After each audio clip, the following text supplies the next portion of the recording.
సమాజంలో ఎప్పుడైనా సరే ఇలా జరిగినప్పుడు నేను మాట్లాడతానండి. నేను ఖచ్చితంగా మాట్లాడతానండి.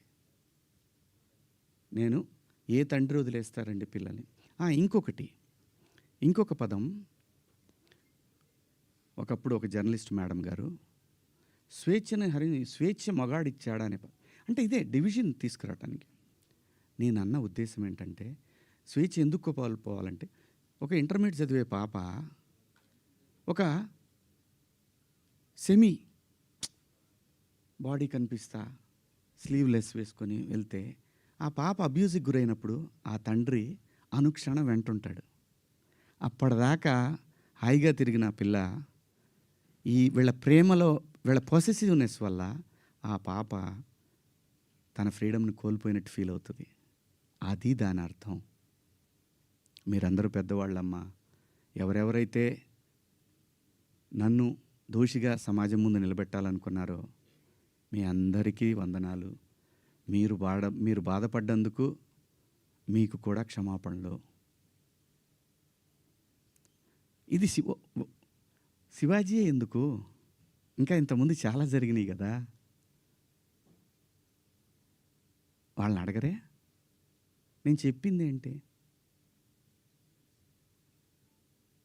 మనకెందుకమ్మా? సమాజంలో ఏ తప్పు జరిగినా అందరూ వేళ్ళన్నీ సినిమా ఇండస్ట్రీ వైపు వస్తున్నాయి. ఆడపిల్లల రేపులు జరిగినా, లేదంటే తాగి పిల్లలు మాబు దాడులు చేసుకున్న ఒకడికొకడు ఒక సమూహాలు కలిసి, ఆ సందర్భంలో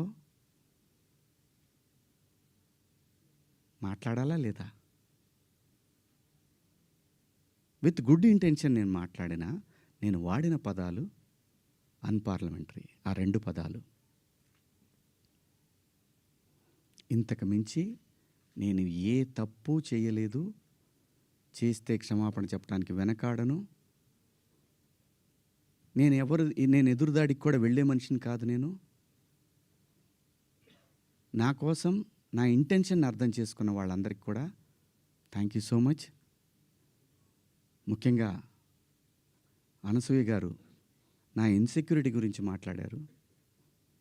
అవునమ్మా, మా హీరోయిన్ని అలా వెళ్ళినప్పుడు, దాడులు చేసినప్పుడు భయం ఉంటుందని, వాళ్ళు బాధపడతారని, ఒకవేళ జరగరాంది ఏమైనా జరిగితే ఆత్మహత్యలు చేసుకుంటారని నాకు ఇన్సెక్యూరిటీ ఉందమ్మా.